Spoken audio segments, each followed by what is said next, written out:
many professional settings. That's the situation for women and girls in Afghanistan right now, and it's one that many in that country and around the world say can't continue.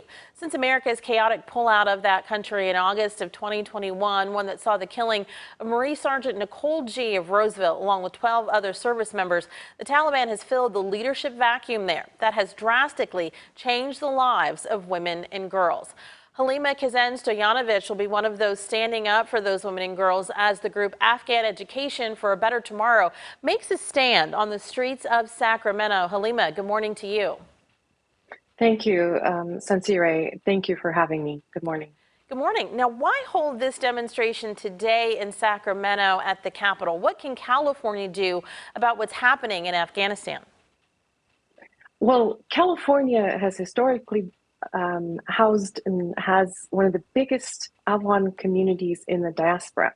And so a lot of people here whose histories go back decades of being here, coming here during various periods, migrations, as we call them in Afghanistan history.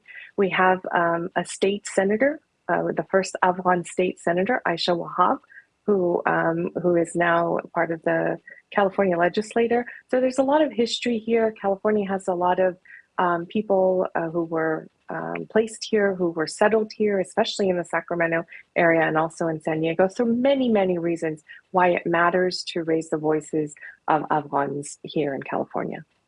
600 civilians, including former members of the Afghan security forces and opposition members, have been killed between August of 2021, when the U.S. left, and last November. One of the latest losses, a former lawmaker killed in her home, Mursal Namazada, who was shot on Sunday. She was one of the few female members of parliament who stayed in Kabul after the Taliban took control. If this is what's happening now, given your background and your research, where does this stop?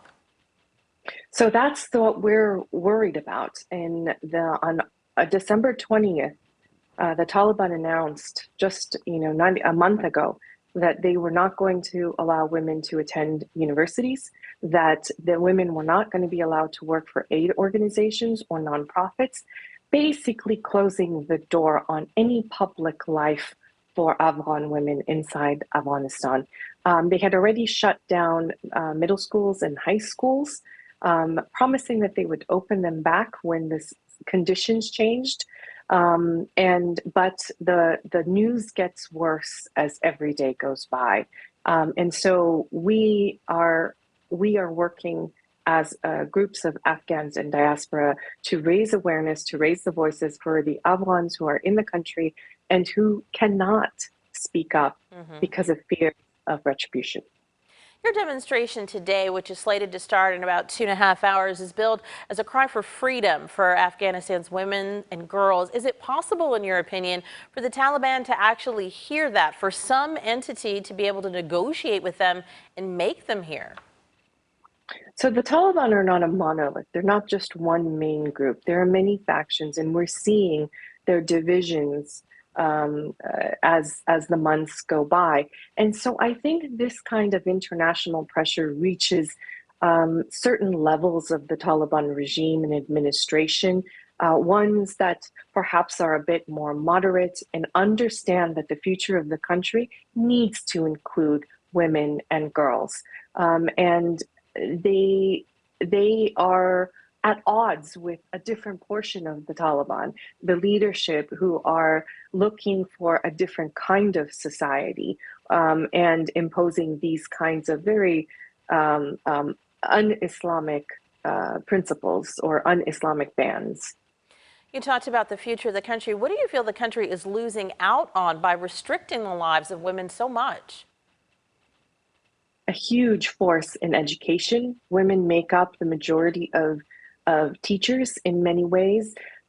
Access to health care for women, because on one side, the Taliban doesn't want Afghan women working and getting higher education, but on the other, they're passing bans on women having access to male doctors.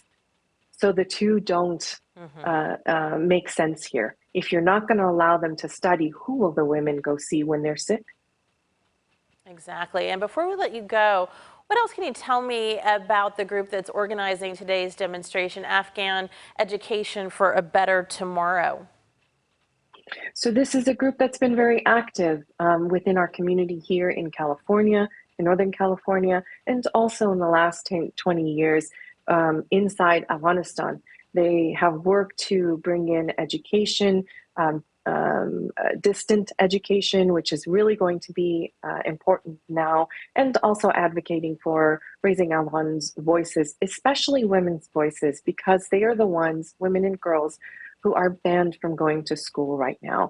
And so on a larger level, the community is asking for pressure on neighboring countries and countries that the United States has relationships with to pursue UN sanctions that allow Taliban leadership to travel. Also, the funding that goes to the Taliban from the United States has to be looked at because it is not reaching the people. And so these are all ways and pressures that the US government can impose on the Taliban in order to get them to reverse the ban on girls' education. Alrighty, thank you so much this morning for your insight, Halima. And again, that protest gets started at the Capitol around 2 o'clock this afternoon. We appreciate you. Thank you.